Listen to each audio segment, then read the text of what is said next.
Hello everyone, welcome to crystal IQ knowledge. इस video में हम पढ़ेंगे क्लास 6 का चैप्टर 10 ग्रास रूट डेमोक्रेसी। हमारे देश में ना 3 लेवल पे गवर्नमेंट होती है। ओके, नेशनल लेवल होता है, स्टेट लेवल होता है और लोकल गवर्नमेंट होती है। तो नेशनल लेवल पे पार्लियामेंट होती है, जहाँ पर एमपी मेंबर ऑफ पार्लियामेंट बैठ करके कानून बनाते हैं। और स्टेट लेवल पे होती है लेजिस्लेटिव असेंबली। जितने स्टेट उतनी लेजिस्लेटिव असेंबली उनकी अलग-अलग होती है। ये अपने पर्टिकुलर स्टेट के लिए कानून बनाते हैं, जिसमें मेंबर ऑफ लेजिस्लेटिव असेंबली मतलब कि एमएलएज होते हैं। ओके, और फिर लोकल गवर्नमेंट में आती है पंचायत एंड म्यूनिसिपैलिटीज। म्यूनिसिपैलिटीज जो होती है अर्बन एरियाज में होती है, और पंचायत जो होती है रूरल एरियाज में, मतलब गाँव के इलाकों में। तो अब डेमोक्रेसी डेमोक्रेसी क्या होती है? डेमोक्रेसी में जनता जो है अपनी रूलर को खुद चुनती है। तो एमपीज़ को जो है, जो भी 18 साल के लोग हमारे यहाँ वोट देने के हो जाते हैं, 18 साल जिनकी एज होती है, तो वो अपने रूलर्स को खुद इलेक्ट करते हैं। ओके, यहाँ पर देखो महाभारत का एक कोटेशन दिया हुआ है। महाभारत आपको पता है ना? जो अगर आपने टीवी में भी देखा हो तो, जो हमारे यहाँ जब महाजनपदास हुआ करते थे, तो बहुत सारे छोटे-छोटे जो है किंगडम्स हुआ करते थे, मतलब छोटे थोड़े बड़े। तो यहाँ पर ना जैसे कुरु हो गए, पंचाल हो गए, गंधारा, ऐसे बहुत सारे किंगडम हुआ करते थे। ओके, तो इनके बीच में जो है युद्ध भी हुआ। तो महाभारत में जो है कुरु में जो है पांडव्स और कौरव जो थे उनकी फाइट हुई थी, है ना? तो दोनों भाई थे, उनके बच्चों के बीच में लड़ाई हुई थी। ओके, तो ये आपको पता होगा। तो यहाँ पर ना एक कोटेशन दिया हुआ है कि जो रूलर धर्म को प्रोटेक्ट करता है, ठीक है? धर्म मतलब ड्यूटी, अपनी ड्यूटी को लेकर के चलता है, जो भी उसकी ड्यूटी है, जो भी उसके कर्तव्य हैं, उसको फॉलो करता है ना, उसको वहन करता है, उसका मतलब कि अगर आज जैसे आपकी ड्यूटी है पढ़ाई करना अच्छे से, है ना? और अपनी हेल्थ का ध्यान रखना, तो वैसे ही धर्म भी उसको प्रोटेक्ट करता है। मतलब जो रूलर धर्म जो ड्यूटी क्या होती है किंग की? किंग की ड्यूटी होती है, किंग का धर्म होता है कि न्याय लेकर के आना, जस्टिस, है ना? सत्य का साथ देना, ट्रुथ होना चाहिए, ओके? सभी लोगों को इक्वली ट्रीट करना और सभी को जस्टिस देना। तो जब किंग ऐसा काम करता है अच्छा वाला, है ना? कि न्याय को स्थापित कर रहा है, सही से डिसीजन ले रहा है, तो उसकी वजह से उसको धर्म उसको प्रोटेक्ट करता है, उसकी ड्यूटी भी उसको प्रोटेक्ट करती है। ओके? अगर वो गलत काम करेगा तो लोग उसके अगेंस्ट हो जाएँगे, है ना? फिर उनका किंग भी होना क्या ही मतलब का है, जब तुम किंग की ड्यूटीज़ ही नहीं फुलफिल कर पा रहे तो। अब यहाँ पर ना देखो, रिगोबर्ता मेंचूतुम, ये ग्वाटेमाला की एक्टिविस्ट थी, ह्यूमन राइट एक्टिविस्ट। तो इन्होंने भी कुछ बताया है, तो ये पढ़ते हैं हम। ये कहते हैं कि जस्टिस जस्टिस जो है ना नहीं हो सकता, सॉरी, शांति नहीं हो सकती, पीस नहीं हो सकती विदाउट जस्टिस। जहाँ पर न्याय नहीं होगा वहाँ पर अशांति होगी ही, ठीक है? वहाँ पर शांति हो ही नहीं सकती। अब सोचो अगर जो क्राइम करता है उसको पनिशमेंट ना दी जाए, ओके? तो ऐसी सिस्टम देखने को मिले, जस्टिस ना मिले लोगों को, तो वहाँ पर शांति रहेगी, नहीं रहेगी, है ना? लोगों को अच्छा नहीं लगेगा उस देश में जहाँ पर ऐसी हरकतें हो रही हो कि जो गलत काम कर रहा है उसको पनिशमेंट ही नहीं मिलती है। हुँ? तो इक्वालिटी, अगर जस्टिस नहीं हो सकता इक्वालिटी के बिना। जब आप लोगों को इक्वली ट्रीट नहीं करोगे, तो न्याय कैसे दोगे? है ना? कोर्ट के सामने क्या होता है? All peoples are equal in the eyes of the law, है ना? कानून के सामने सभी लोग इक्वल होते हैं, चाहे वो अमीर हो, चाहे गरीब हो, चाहे नेता हो, चाहे फलाना-ढिकामा बिज़नेसमैन हो, है ना?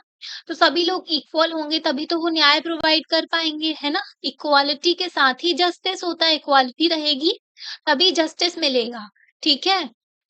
और जस्टिस रहेगा तो पीस रहेगी, ओके, शांति रहेगी समाज में। डेमोक्रेसी नहीं हो सकती अगर हम लोगों की आइडेंटिटी, उनके कल्चर की रिस्पेक्ट नहीं कर पाते, ओके? क्योंकि डेमोक्रेसी में अब ये थोड़ी ना रिलीजन के बेसिस पे नहीं देश चलता है। हमारे देश में देखो different culture, different identity, different religion के लोग रहते हैं। यहाँ पर डेमोक्रेसी है क्योंकि सबकी राइट्स की रिस्पेक्ट की गई है, यहाँ पर सबकी आइडेंटिटी की रिस्पेक्ट की गई है। ओके, किसी के ऊपर हर धर्म को एक समानता के साथ में ट्रीट किया गया है, तभी डेमोक्रेसी है। ओके, इस चैप्टर में हम देखेंगे गवर्नेंस का मतलब क्या होता है, ठीक है? हमें गवर्नमेंट की क्यों ज़रूरत है, ओके? और डेमोक्रेसी के बारे में हम जानेंगे, डेमोक्रेसी का मतलब क्या होता है, जो कि अभी हमने आपको थोड़ा-थोड़ा बता दिया है। अब देखो 3 चीज़ें होती हैं, एग्ज़ीक्यूटिव होते हैं हमारे देश में, जुडिशरी होती है और लेजिस्लेचर होते हैं, ओके? लेजिस्लेचर जो होते हैं कानून बनाने वाले, ओके, जैसे कि एमपीज हो गए नेशनल लेवल पे पार्लियामेंट में बैठ करके कानून बनाते हैं। एमएलएज हो गए स्टेट लेवल पे, जो कि स्टेट लेजिस्लेटिव असेंबली में बैठ करके कानून बनाते हैं। जुडिशरी वो होती है जो इस कानून को चेक करती है कि ये संविधान के अकॉर्डिंग है कि नहीं, है ना? और न्याय प्रोवाइड करती है लोगों को, ठीक है? तो जुडिशरी देखती है ये जो कानून बनाया गया है ये कहीं किसी के अधिकारों का वॉयलेशन तो नहीं कर रहा, जनता के हिसाब से है कि नहीं, हमारे देश के संविधान का वॉयलेशन तो नहीं कर रहा, है ना? एनवायरनमेंट वगैरह हर चीज़ का देखा जाता है जुडिशरी के द्वारा। एग्ज़ीक्यूटिव जो होती है उस कानून को इम्प्लीमेंट करती है कि इस कानून को लागू करना है, ओके? और पार्लियामेंट में होती है लोकसभा, ठीक है, राज्यसभा और होते हैं प्रेसिडेंट, है ना? तो लोकसभा और राज्यसभा से जब कोई बिल पास होके जाता है प्रेसिडेंट के पास में, प्रेसिडेंट उसको सिग्नेचर कर देते हैं, उनके साइन हो जाते हैं, तो वो कानून बन जाता है। समझ गए? अब हम देखते हैं इंट्रोडक्शन। लोग जो है कम्युनिटीज में साथ में रह रहे हैं। कई सारी फैमिलीज जब साथ में रहती है तो वो कम्युनिटी बन जाती है। तो बहुत समय से सब लोग साथ में रह रहे हैं। जब बहुत सारे लोग साथ में रहते हैं ना तो कई सारे डिसएग्रीमेंट्स भी होते हैं, मतलब मनमुटाव भी होता है। हर कोई एक दूसरे से एग्री नहीं करता। आपने भी देखा होगा, आप अपनी कॉलोनी में या फिर मोहल्ले में जहां पर भी, तो वहां देखा होगा किस तरीके से डिसएग्रीमेंट वगैरह मनमुटाव हो जाता है। लोग जो है अगेंस्ट हो जाते हैं एक दूसरे के। इसलिए कुछ रूल्स इम्पोर्टेंट होते हैं ताकि जो है हार्मनी बनी रहे, शांति बनी रहे सोसाइटी में, सब लोग एक साथ रह सकें। तो कुछ रूल्स होते हैं जो सभी लोगों को फॉलो करने होते हैं। ऐसे ही सिंपल रूल जो है आपको भी एक्सपेक्ट किया जाता है आपसे भी कि आप फॉलो करो। जैसे स्कूल में आप जाते हो पढ़ने के लिए तो वहां पर भी कुछ स्कूल जो रूल्स होते हैं, ओके, कुछ स्टूडेंट्स के लिए और टीचर्स के लिए, सबके लिए कुछ रूल्स होते हैं, है ना? जो जिसको फॉलो करना ज़रूरी होता है, एक ड्रेस कोड होता है, जिसको आपको पहन के आना होता है ना? आपके लिए रूल्स होते हैं कई सारे, डिसिप्लिन मेंटेन किया जाता है। जब आप हायर क्लासेस में जाओगे, बड़े हो जाओगे तो आपके लिए फिर एग्ज़ामिनेशन में जाओगे तब भी कुछ रूल्स होते हैं, है ना? जो ड्राइवर्स होते हैं, जो रोड पे गाड़ियाँ चलाए जाते हैं, उनके लिए भी रूल्स होते हैं, ओके? तो अगर आप कभी रोड में भी जा रहे हो तो आपको ट्रैफिक हेडलाइट्स वगैरह सब फॉलो करने होते हैं, ट्रैफिक रूल्स। तो सभी लोगों को ट्रैफिक रूल्स जब फॉलो करेंगे तभी तो अच्छे से चीज़ें चल पाएँगी, है ना? जो लोग काम करते हैं किसी जॉब में, मतलब गवर्नमेंट एम्प्लॉयी हो या फिर कहीं और जो प्राइवेट में काम कर रहे हो, उनको भी रूल्स फॉलो करने होते हैं, जो उनके एम्प्लॉयर जो उनको काम देने वाले हैं, वो लोग जो उनको काम देने वाले हैं, वो लोग सेट करते हैं ऐसे रूल्स को, ओके? और एम्प्लॉयर्स को भी फॉलो करने होते हैं रूल्स जो कि ताकि उनके एम्प्लॉइज़ भी कमिटेड रहें। वैसे ही जैसे आपके स्कूल में टीचर्स भी रूल फॉलो करते हैं, स्टूडेंट्स भी रूल्स फॉलो करते हैं, है ना? तो क्या होता है अगर कोई रूल्स को फॉलो ना करे? आप सोच सकते हो भाई क्या होगा अगर कोई जो रूल्स बनाए गए हैं उसको फॉलो ना करे? कोई ट्रैफिक सिग्नल्स को फॉलो ना करे, इधर-उधर घूमता-फांता निकलता जाए, फिर एक्सीडेंट होते हैं, है ना? गाड़ियाँ भिड़ जाती हैं, नुकसान होता है। एक का नहीं बहुत सारे लोगों का नुकसान होता है इससे। तो इसका आंसर ये है अगर आप रूल्स को फॉलो ना करो तो सोसाइटी फंक्शन नहीं कर पाती है प्रॉपर्ली। ओके? कौन है जो ये रूल्स बनाता है और क्यों बनाते हैं और किस तरीके से ये रूल्स बनाए जाते हैं? इन क्वेश्चंस के जो है आंसर हम जो है चैप्टर में देखेंगे। प्रोसेस जो होती है जब आप कोई निर्णय लेते हो, डिसीजन लेते हो, ठीक है? आपने डिसीजन लिया कि इतने से इतने टाइम तक टीवी, इतने से इतने टाइम तक फ़ोन और फिर जो है पढ़ाई करूँगा, है ना? तो ये सारी चीज़ें होती हैं। तो जब डिसीजन लिए जाते हैं ना सब सोसाइटी में कई सारे जो है रूल्स भी बनाए जाते हैं ताकि सभी लोग उसको फॉलो करें तो यही गवर्नेंस कहलाता है ओके। ये गवर्नेंस क्या होता है जब भी ना डिसीजंस लिए जाते हैं रूल्स बनाए जाते हैं और सभी लोग उसको फॉलो करें ऐसा इंश्योर किया जाता है। कुछ लोग जो होते हैं इंडिविजुअल या फिर जो सिस्टम होता है वो रूल्स को बनाते हैं ओके और इंश्योर करते हैं कि सभी लोग उसको फॉलो करें ओके। तो उनको कहते हैं गवर्नमेंट। तो जो रूल्स बनाते हैं उनको गवर्नमेंट कहते हैं और जो रूल्स बनाए गए हैं और वो फॉलो करें सब लोग इसको गवर्नेंस कहते हैं। तो गवर्नमेंट क्या करती है? गवर्नेंस करती है, ओके? और कुछ रूल्स जो होते हैं बहुत ज़्यादा इम्पोर्टेंट होते हैं उनको कहते हैं कानून बन जाता है, वो लॉ बन जाता है, ओके? तो इसका मतलब ये नहीं है कि रूल्स और लॉज़ जो होते हैं एक ही बार बनाए जाते हैं बस। तो जैसे कि अगर आप डिस्कस करो कुछ रूल्स अपने घर में, अपने पेरेंट्स के साथ में या फिर स्टूडेंट्स जो होते हैं स्कूल में या यूनिवर्सिटी में कहते हैं कि भई ये कानून ये जो रूल है इसको बदलो, है ना? तो ऐसा भी होता है, सिटीज़न्स भी चाहते हैं कि कोई अगर मतलब कोई कानून है उसमें गलत चीज़ है तो उसको हटाया जाए या फिर जो है नया कानून बनाया जाए। जैसे लोगों ने प्रोटेस्ट किया था कि भाई डोमेस्टिक वायलेंस बहुत ज़्यादा बढ़ रहा है, तो 2005-6 में जो है डोमेस्टिक वायलेंस के जो उसके अगेंस्ट जो है डाउरी के अगेंस्ट कानून लाया गया, ओके। ऐसा देखा गया कि जो है प्रॉब्लम्स देखने को मिल रही है, वेस्ट मैनेजमेंट ढंग से नहीं हो रहा तो वेस्ट मैनेजमेंट के लिए रूल्स लाए गए। तो ऐसी चीज़ें देखने को मिलती है, कानून भी लाए जाते हैं, रूल्स भी बनाए जाते हैं ताकि सोसाइटी अच्छे से चल सके। ओके? यहाँ पर देखो आपको ट्रैफिक सिग्नल का एग्ज़ाम्पल दिया है, जब सब लोग ट्रैफिक सिग्नल को फ़ॉलो करते हैं तो चीज़ें अच्छे से चलती हैं। अगर कोई ट्रैफिक सिग्नल को फ़ॉलो ना करे तो देखो ये गुचुड़-पुचुड़ हो जाता है सब लोग, है ना? ऐसे आगे-पीछे दौड़ रहे हैं, पूरा ट्रैफिक हो गया, कोई टाइम से कहीं नहीं पहुँच पाएगा। है ना? यहाँ पर देखो रोड बनाई जा रही है, ये काम भी गवर्नमेंट कराती है, मेट्रो, रेल ये सब चलती है ना, तो गवर्नमेंट इसको देखती है। आर्मी जो है गवर्नमेंट के अंदर होते हैं, है ना? ये डॉक्टर्स होते हैं, डॉक्टर्स जो होते हैं प्राइवेट भी होते हैं, पब्लिक भी होते हैं। डिज़ास्टर मैनेजमेंट का काम करते हैं जो लोग। ओके, यहाँ पर ट्रैफिक पुलिस हो गई। यहाँ पर जो स्कूल में पढ़ाया जा रहा है, यहाँ पर भी रूल्स होते हैं। ये है सुप्रीम कोर्ट है। ओके, यहाँ पर देखो पोस्ट ऑफिस का काम कर रहे हैं, यहाँ पर जो है बैंक है शायद, है ना? 3 ऑर्गन्स होते हैं गवर्नमेंट के, जो हमने आपको बताया ना अभी एग्जीक्यूटिव, लेजिस्लेचर एंड जुडिशरी। पूरे वर्ल्ड में आप देखें डिजिटल टेक्नोलॉजी जो है ट्रांसफॉर्म कर रही है सोसाइटी किस तरीके से काम करती है। पहले तो टेक्नोलॉजी नहीं थी, अब ना हर चीज़ बदल गई है, अब तो छोटे-छोटे बच्चे ही फ़ोन लेकर के घूमते हैं, फ़ोन में घुसे रहते हैं, है ना? ट्विटर और ये सब जो है सोशल मीडियाज़ हैं, वो सब भी बहुत चल रहे हैं, है ना? तो गवर्नमेंट का अगर गवर्नमेंट कुछ गलत करती है, तो उसको ट्रोल भी किया जाता है ना? गवर्नमेंट के जो ऑफ़िसर अगर करप्शन करते हैं, तो फिर देखो पूरे सोशल मीडिया में बाढ़ आ जाती है ना, इतना सारा पैसा। प्रोटेस्ट करना होता है, तो डिजिटल प्रोटेस्ट भी होने लगा है। इंडिया में ना 30 साल हो चुके हैं लोग जो हैं ट्रांसफ़र करने लगे हैं मनी अपने रिलेटिव्स को भी सॉरी मतलब 30 साल पहले अगर देखें, लोग जो है ट्रांसफ़र करना चाहते थे मनी अपने रिलेटिव्स को, तो उनको ना लाइन लगानी पड़ती थी पोस्ट ऑफ़िस में ताकि वो जो है अपने मनी ऑर्डर भेज सकें, ओके? फ़ॉर्म फिल करने के बाद।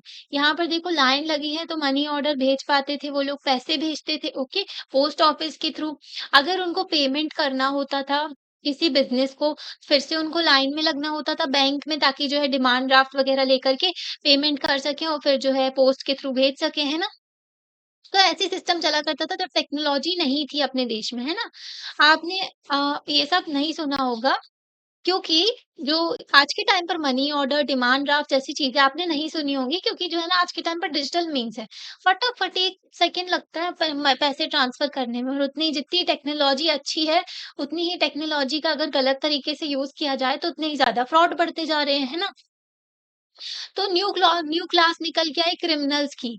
इसके साथ-साथ टेक्नोलॉजी जब मनी वगैरह अच्छी खासी सेंड होने लगी, तो अपनी डेस्क को छोड़े बिना आजकल जो है लोग डिजिटल वे हो गया है स्टील करने का लोगों की मनी का। ओटीपी माँगते हैं और जो बुद्धू लोग होते हैं मतलब जिनको पता नहीं होता है, तो वो दे देते हैं ओटीपी और फिर पैसे उड़ जाते हैं। कुछ लोग बोलते हैं ना कि आपको लकी ड्रॉ निकला है, इतने पैसे ट्रांसफर करो फिर आपको और पैसे मिलेंगे। ऐसे भी लोगों को बेवकूफ़ बना कर के पैसे ले लिए जाते हैं। है ना? उनकी ज़िंदगी भर की जो कमाई होती है लुट जाती है पूरी। इसकी वजह से गवर्नमेंट ने नए कानून बनाए, ओके? जब डिजिटल फ्रॉड बढ़ गया, क्रिमिनल एक्टिविटीज़ नई तरीके की निकल के आने लगी, तो साइबर क्राइम को कंट्रोल करने के लिए नए कानून बनाए गए।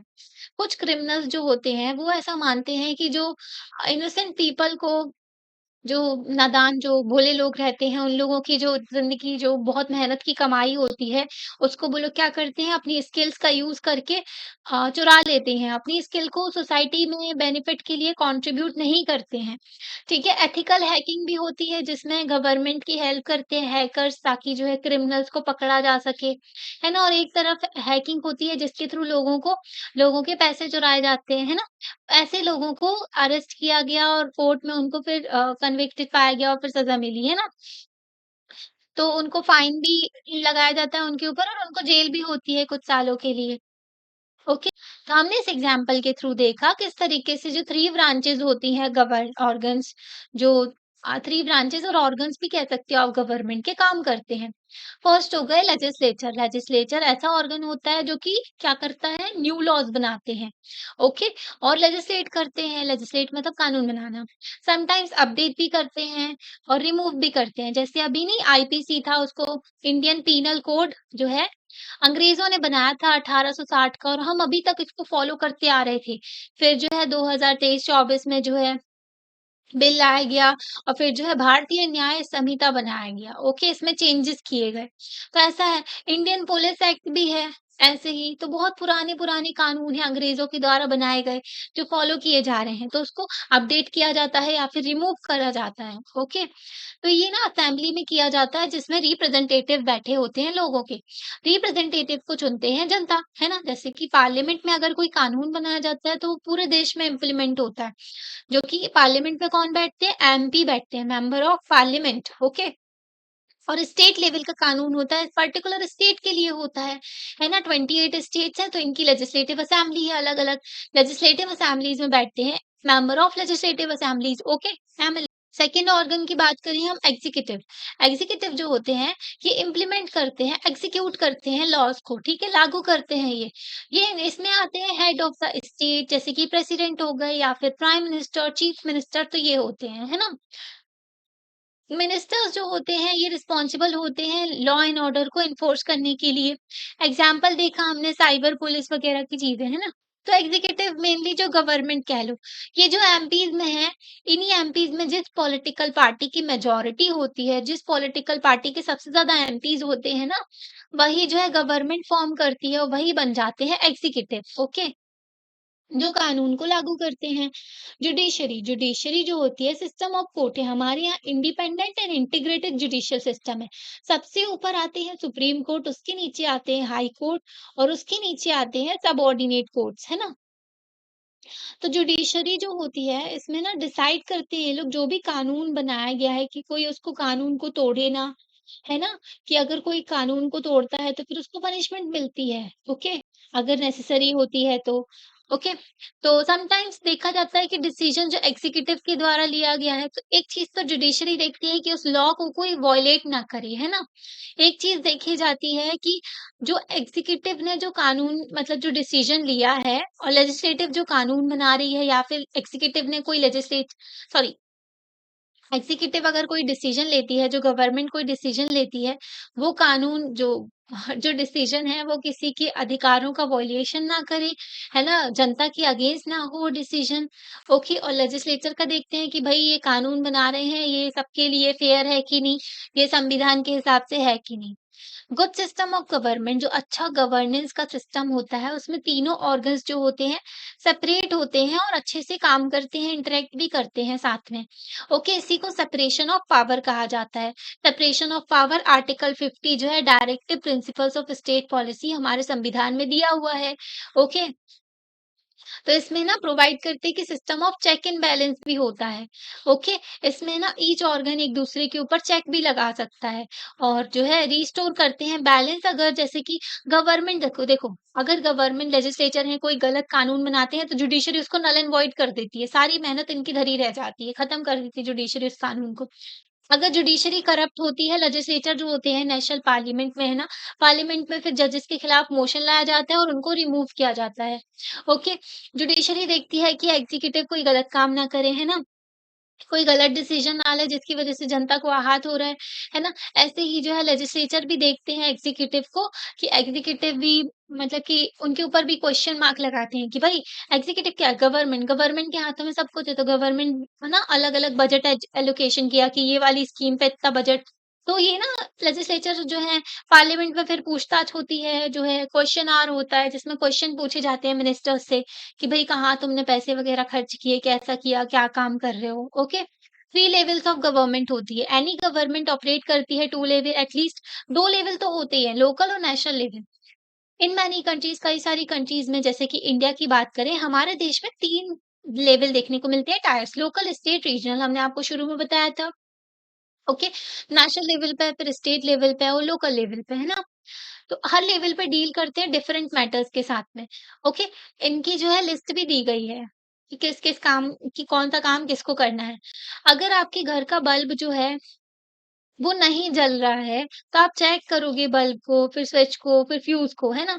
अगर जो है ये ढंग से काम नहीं कर रहा, तो आप इलेक्ट्रीशियन को बुलाओगे, ओके? और फिर जो है अगर प्रॉब्लम होती है, आपके घर में नहीं है अगर प्रॉब्लम, तो आप जो है क्या करेंगे, आप इलेक्ट्रिसिटी बोर्ड के पास में कंप्लेंट फाइल करेंगे।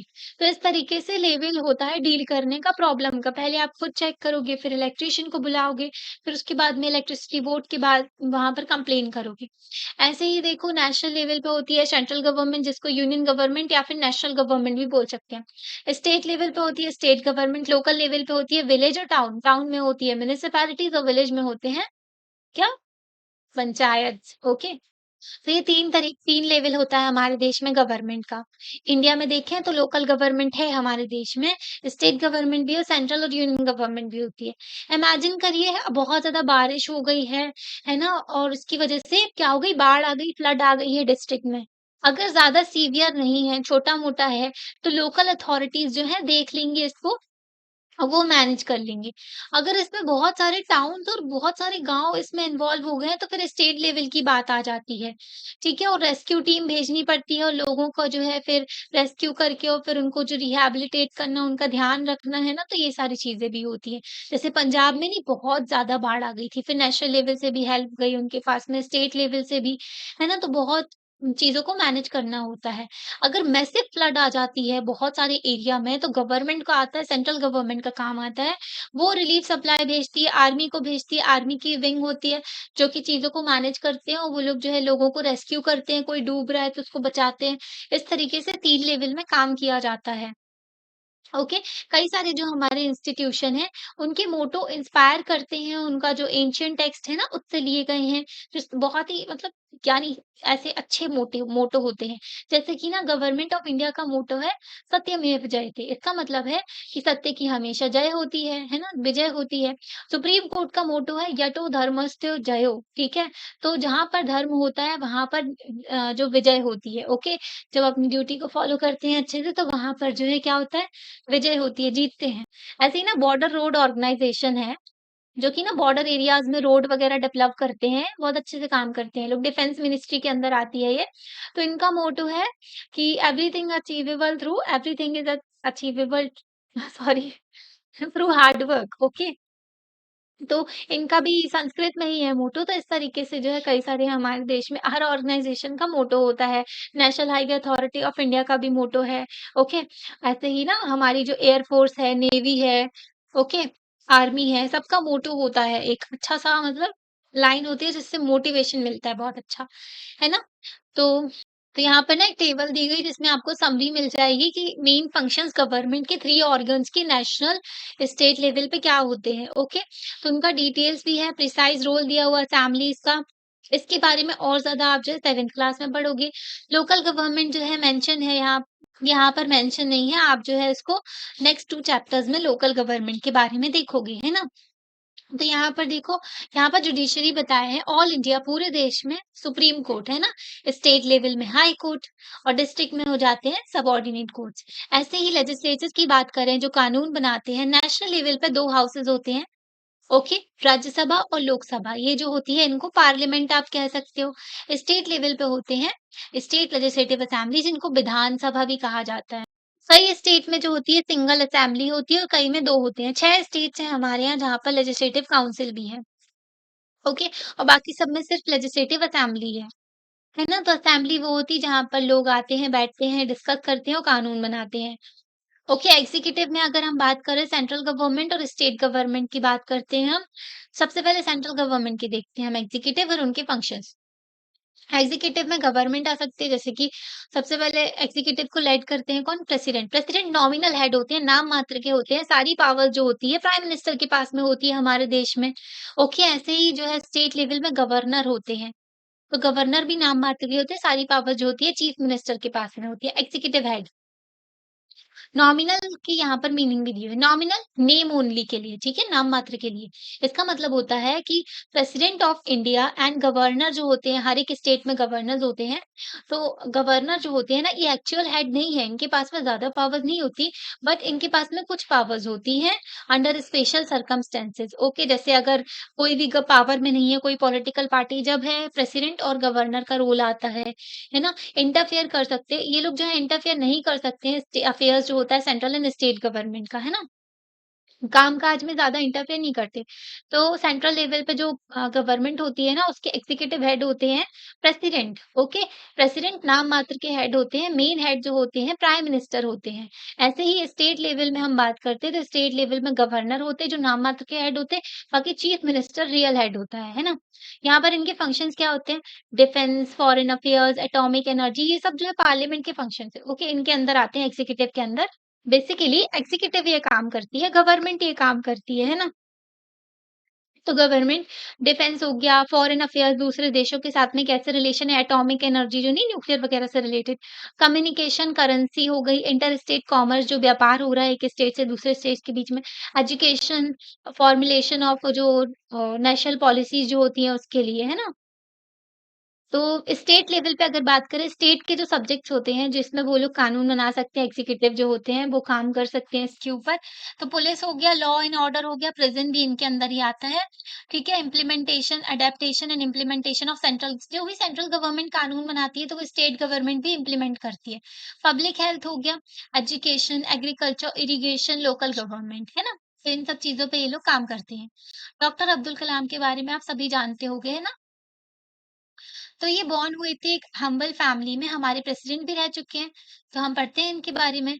ये हम्बल फैमिली एक छोटे से परिवार में इनका जन्म हुआ था तमिलनाडु में 1931 में। अब्दुल कलाम सर जो थे, ये बहुत ही जाने-माने साइंटिस्ट थे, इनका निकनेम है missile man of India. Missile women of India आपको पता है? नहीं पता? सर्च कर लेना, ठीक है? तो टेसी थॉमस जो है मिसाइल वुमेन ऑफ इंडिया हैं, ओके? तो मिसाइल मैन ऑफ इंडिया जो है इनका डेवलपमेंट में बहुत ज़्यादा इनका मतलब योगदान रहा है हमारे देश में। जो integrated guided missile development programme हमारे देश में चलाया गया था, integrated guided missile development programme, ठीक है? 2012 में ये कंप्लीट हुआ था, 1982 से शुरू हुआ था। तो इसके तहत जो है हमारे देश में 5 मिसाइल जो वो कि बहुत इंपॉर्टेंट मिसाइल हैं, वो बनाई गई थी। पृथ्वी, नाग, आकाश, त्रिशूल, अग्नि, ये सारी मिसाइल्स बनाई गई थी हमारे देश में। अब्दुल कलाम सर के अंडर ही जो है न्यूक्लियर प्रोग्राम जो हुआ था ना 1998 में जो है ऑपरेशन शक्ति के तहत जो है हमने न्यूक्लियर टेस्ट किया था और हम जो है न्यूक्लियर पावर बन गए थे, ओके? तो ऑपरेशन स्माइलिंग बुद्धा जो है वो फर्स्ट टेस्ट था, ठीक है? जब इंदिरा गांधी के टाइम पर हुआ था ऑपरेशन स्माइलिंग बुद्धा, पर वो सक्सेसफुल नहीं हो पाया था। 1998 में जब अब्दुल कलाम के अंदर जो है ये जो है टेस्ट कराया गया ऑपरेशन शक्ति के अंदर, तो न्यूक्लियर पावर बन गया था हमारा देश। ओके, तो डॉक्टर अब्दुल कलाम सर जो हैं, ये 11th प्रेसिडेंट थे हमारे देश के 2002 से 2007 के बीच में, है ना? बहुत ही रिस्पेक्टेड प्रेसिडेंट थे हमारे देश के। तो इतना हाई स्टेटस होने के बाद भी ये जो है लोगों से बहुत कनेक्ट रहते थे। यूथ को बहुत इंस्पायर करते थे। इनकी स्पीच आपने सुनी होगी, छोटे बच्चों से भी बहुत अच्छे से बात किया करते थे, उनको भी इंस्पायर करते थे। ओके, इनका पैशन था कि एजुकेशन सबको अच्छी मिले, है ना? इनोवेशन के लिए कि कुछ नया होना चाहिए, है ना? तो इन्होंने बहुत सारे मिलियंस ऑफ लोगों लाखों को जो है इंस्पायर किया है अपने जो इनकी ह्यूमिलिटी थी ना, मतलब बहुत अच्छे इंसान थे ये। ओके, इनका सोशल कॉज़ जो सोसाइटी के प्रति कमिटमेंट और नेशन के प्रति बहुत ज़्यादा कमिटमेंट था। ये जो है एनकरेज करते थे यंग इंडियंस को, जो यूथ हुआ करते थे उनको, इनके सपने, ताकि जो है लोग बड़े-बड़े सपने देखें और हार्ड वर्क के साथ में उसको अचीव करें, है ना? बड़े-बड़े सपने देखो और उनके उस सपने के लिए मेहनत करो, है ना? डॉक्टर कलाम ने जो है अपना जो तो प्रेसिडेंट की पोज़ीशन हमने देखा नॉमिनल होती है नाम मात्र के लिए, फिर भी प्रेसिडेंट के पास ही बहुत सारी पावर्स होती हैं, ऐसा नहीं है। अगर आप जब पढ़ोगे ना बड़े होके, तो प्रेसिडेंट के पास में भी बहुत सारी पावर्स होती हैं, है ना? तो डॉक्टर कलाम जो है उनकी पोज़ीशन थी प्रेसिडेंट की, नॉमिनल थी, पर इन्होंने बहुत इम्पोर्टेंट रोल प्ले किया बहुत सारे लोगों की लाइफ़ में, है ना? यहाँ पर देखो इनके कुछ थॉट्स दिए गए बहुत ही इंस्पायरिंग है कि आसमान में देखो, आप जो हो अकेले नहीं हो, ठीक है? सारा का सारा जो यूनिवर्स है ना आपका दोस्त है ना? आपके साथ है और जो है आपको जो है बेस्ट ही देगा यूनिवर्स, तो अच्छे बड़े-बड़े सपने देखो और अपना काम करो। अगर आपको अपने मिशन में सक्सीड होना है, ठीक है, आपने कोई गोल बनाया है, तो आपको पूरे डिवोशन के साथ में, पूरी मेहनत के साथ में उस गोल की तरफ जाना होगा। ड्रीम जो होता है आप सोते हुए नहीं देखते हो। ड्रीम जो होता है जो जब सो नहीं रहे होते ना, खुली आँखों से जो सपने देखे जाते हैं, उनके लिए लोग मेहनत भी किए जाते हैं करते हैं और उसको अचीव भी करते हैं। जैसे नहीं कई लोगों का सपना होता है कि वो आईआईटी क्रैक करें, कई लोगों का होता है सीए बनने का, कई लोगों का डॉक्टर बनने का, कई लोगों को होता है आईएएस बनने का। तो सबके ड्रीम होते हैं, सब लोग मेहनत करते हैं, खुली आँखों से देखे गए सपने हैं ये, ठीक है? अगर फेल होते हैं तो उनने बोला है कभी भी हार नहीं माननी चाहिए। फेल का मतलब होता है पहला अटेम्प्ट जब आपने लर्न किया है। एंड जो होता है एंड नहीं होता है। एंड का मतलब होता है एफर्ट नेवर डाइज़ जो आपकी मेहनत है ना वो कभी भी मरती नहीं है ना? आपने मेहनत की है तो आपको उसका फल ज़रूर मिलता है। अगर आपको नो मिलता है आंसर में, कोई आपको नो कहता है ना तो आप ये हमेशा याद रखना नो का मतलब होता है नेक्स्ट अपॉर्च्युनिटी। तो हमेशा पॉजिटिव रहो। देखो एंड का मतलब एफर्ट्स नेवर डाइज़ है ना? फेल का मतलब हो गया first attempt in learning, no का मतलब हो गया नेक्स्ट अपॉर्च्युनिटी। इन्होंने बताया है कि 4 जो चीज़ें आपको फ़ॉलो करनी है। एक तो आपका एक बड़ा-सा एम होना चाहिए, बड़ा-सा गोल होना चाहिए, सपना, है ना? उसको आपके लिए उसको क्या करना है, बहुत सारा नॉलेज आपको एक्वायर करना है, बहुत मेहनत करनी है, दृढ़ता के साथ में लगे रहना है, तो आप कुछ भी अचीव कर सकते हो अपनी ज़िंदगी में।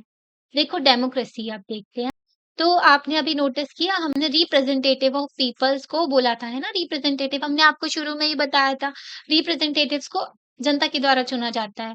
ठीक है, तो ये फाउंडेशन सिस्टम है किसी भी गवर्नेंस का जो मोस्ट ऑफ द कंट्रीज़ जो है वर्ल्ड में फॉलो करती है डेमोक्रेसी। डेमोक्रेसी का मतलब होता है 2 वर्ड से निकला है डेमोस जिसका मतलब होता है पीपल, जो लोग होते हैं एंड क्रेटोस का मतलब होता है रूल, पावर है ना, जनता का rule. Okay? Rule of the people जो जनता रूल करती है ना, लोगों का रूल है ना? क्या सभी लोग रूल कर सकते हैं? आपको लगता है 140 करोड़ की पॉपुलेशन है, अगर ये लोग सब बैठेंगे तब कानून बनेगा, तब देश में लागू होगा, ऐसा कुछ हो सकता है क्या? सभी लोग रूल कर सकते हैं? ये पॉसिबल नहीं है क्योंकि आज के टाइम पर हर देश में देखो अच्छी खासी पॉपुलेशन देखने को मिलती है। इमेजिन करो कोई प्रॉब्लम आई है आपकी क्लास में, ठीक है? और जो सभी लोगों का अटेंशन ज़रूरी है और स्कूल के प्रिंसिपल्स का मतलब आपको स्कूल के प्रिंसिपल का अटेंशन ज़रूरी है क्योंकि वही तो प्रॉब्लम को सॉल्व करेंगे। पर जो है कुछ रॉन्ग है आपकी जो क्लासरूम में है ना और जो स्कूल के इंफ्रास्ट्रक्चर में, ओके? तो एक सर्टेन डेट आपने जो है लेकर के आए कि इस दिन जो है हम लोग सब क्या करेंगे एंटायर क्लास जो है सभी लोग प्रिंसिपल के पास में जाएँगे। तो ये प्रैक्टिकल नहीं होगा क्योंकि कई सारे स्कूल्स में जो है क्लासेस जो होती हैं, उनके क्लास मॉनिटर होते हैं और क्लास रिप्रेजेंटेटिव होते हैं, जो कि क्लास को रिप्रेजेंट करते हैं, वो सभी बच्चों के हक में जाकर के बात करते हैं, है ना? तो सारी क्लास जो है उसको उनको इलेक्ट करती है, ऐसे ही कॉलेज में भी होते हैं, रिप्रेजेंटेटिव होते हैं, ठीक है? अगर कोई भी नहीं होता है, तो एक रिप्रेजेंटेटिव सिलेक्ट किया जाता है स्पेसिफिक पर्पज़ के लिए, है ना? तो रिप्रेजेंटेटिव को भेजना ज़्यादा अच्छा होता है प्रिंसिपल के पास में, है ना? रेदर देन पूरी क्लास जाए उनके पास में। तो रिप्रेजेंटेटिव को भेजा जाता है। It is the same principle इसी तरीके का सेम प्रिंसिपल जो है स्टेट और नेशनल लेवल पे फॉलो किया जाता है थ्रू इलेक्शंस। लोग जो है रिप्रेजेंटेटिव्स को वोट देते हैं जो इलेक्ट होते हैं। ओके, तो हमने आपको बताया था member of legislative assembly MLAs जो होते हैं स्टेट लेवल पे, मेंबर ऑफ पार्लियामेंट जो होते हैं नेशनल लेवल पे। अब तो याद हो गया होगा, है ना? 3-4 बार बोल दिया। तो ये सारे जो मेंबर्स होते हैं डिस्कस करते हैं, कानून बनाते हैं, प्रॉब्लम वगैरह देखते हैं जनता की और सॉल्यूशन निकालते हैं। ओके, डायलॉग डिबेट होता है इनका, सब लोग बातचीत करते हैं ये लोग, है ना? डिफरेंट ओपिनियंस में। लाइक एनी मॉडर्न डेमोक्रेसी की बात करें देयरफॉर इंडिया जो है एक रिप्रेजेंटेटिव डेमोक्रेसी है। डेमोक्रेसी में भी 2 तरीके के होते हैं। डेमोक्रेसी में डायरेक्ट डेमोक्रेसी होती है और एक होती है जो indirect democracy, okay? Direct democracy में होता है कि डायरेक्टली जनता अपना जो है कानून वगैरह बना रही है। जैसे स्विट्ज़रलैंड में देखने को मिल जाता है, लोग भी पार्टिसिपेट करते हैं वहाँ पर थोड़ा-थोड़ा, है ना? इनडायरेक्ट डेमोक्रेसी में 2 टाइप देखने को मिलते हैं, presidential form of democracy, okay? और जो है पार्लियामेंट्री फॉर्म ऑफ डेमोक्रेसी। हमारे देश में पार्लियामेंट्री फॉर्म ऑफ डेमोक्रेसी है। प्रेसिडेंशियल फॉर्म ऑफ डेमोक्रेसी जो है यूएस में है, ओके? तो यहाँ पर रिप्रेजेंटेटिव डेमोक्रेसी देखने को मिलती है। तो हमारा देश जो है वर्ल्ड की लार्जेस्ट डेमोक्रेसी है। 970 मिलियन वोटर्स हैं हमारे देश में। 18 साल जिसकी एज हो जाती है वो वोट देने का अधिकार आ जाता है उसके बाद में, right to participate in the election. Imagine करो क्लास में जो है प्लान हो रहा है ये पिकनिक, है ना? तो आपकी क्लास में पिकनिक जाना है। 2 पॉसिबल प्लेसेस हैं, ए और बी, 2 जगह हैं जहाँ पर जा सकते हैं। क्लास डिस्कस कर रही है प्रोस एंड कॉन्स, है ना? कि क्या अच्छी चीज़ है उस जगह में और क्या बुरी चीज़ है। कितना टाइम लगेगा, कितना कॉस्ट लगेगा, है ना? कितना जो है डिस्टेंस है और कितनी दूरी है। तो बेसिक फैसिलिटीज़ अवेलेबल है कि नहीं, ये सारी चीज़ें देखनी पड़ती है कहीं जाने से पहले। तो डिफ़िकल्ट हो गया है कि किसी एक डिसीज़न पे पहुँचना कि निर्णय नहीं ले पा रहे, है ना? सो आपकी टीचर जो है वो डिसाइड करती है कि वोट करेंगे इस प्रॉब्लम को सॉल्व करने के लिए। तो नंबर ऑफ स्टूडेंट्स जो फ़ेवर करते हैं प्लेस ए को, तो वो रेज़ करें अपना हैंड, है ना? दूसरे जो प्लेस बी को फ़ेवर करते हैं वो लोग। तो इस तरीके से डिसीज़न लिया गया। डिसीज़न जो ओपिनियन मतलब जितने लोगों ने ज़्यादा जिस जगह के लिए हाथ उठाए, तो उसकी वोटिंग हो गई, है ना? तो ये हो गई डायरेक्ट डेमोक्रेसी जहाँ पर सारे स्टूडेंट्स ने अपना यू ओपिनियन बनाया और फिर इन लोगों ने अपनी प्लेस फाइनलाइज़ कर दी कहाँ जाना है ना? तो इसी तरीके से इस ग्रास रूट जो टर्म होता है ना डेमोक्रेसी इसका मतलब होता है सिस्टम जिसमें ना एनकरेज करते हैं पार्टिसिपेशन ऑर्डिनरी सिटीज़न का, है ना? कि जिसमें ना जनता पार्टिसिपेट करती है। ओके, तो इस सिस्टम में डिसीजन का अधिकार सॉरी सिटीजन जो होते हैं, वो लोग ना जो भी उनको अफेक्ट कर रहा होता है, उसमें उनको बोलने का अधिकार होता है। हम इसके बारे में और पढ़ेंगे आगे के नेक्स्ट चैप्टर में इंडियन डेमोक्रेसी के बारे में, है ना? और फीचर्स जानेंगे। तो अब सम अप कर देते हैं, चैप्टर हो गया है कंप्लीट। तो कोई भी country without governance and government के नहीं चलती। गवर्नमेंट गवर्नेंस करती है, कानून बनाती है सॉरी लेजिस्लेचर कानून बनाते हैं। गवर्नमेंट एग्जीक्यूटिव होती है जो कि कानून को इम्प्लीमेंट करती है। मॉडर्न गवर्नमेंट जो है उनके 3 ऑर्गन होते हैं लेजिस्लेटिव, एक्जीक्यूटिव एंड जुडिशरी जिनको साथ में मिलकर काम करना होता है, सेपरेशन ऑफ पावर को लेकर के चलते हैं। इंडियन गवर्नमेंट जो है 3 लेवल पे काम करती है, central level, state level and national level sorry central level और नेशनल लेवल या फिर स्टेट लेवल और लोकल गवर्नमेंट, है ना? डेमोक्रेसी जो है ओवरऑल फ्रेमवर्क होता है सिस्टम का, जिसमें जो है जनता अपने रिप्रेजेंटेटिव्स को चुनती है, state level and national level दोनों पर, है ना? तो चैप्टर हो गया है कंप्लीट। आपको कैसा लगा आप लाइक करके बता सकते हो, चैनल को सब्सक्राइब भी कर सकते हो, अपने फ्रेंड्स के साथ में शेयर भी कर सकते हो। Thank you.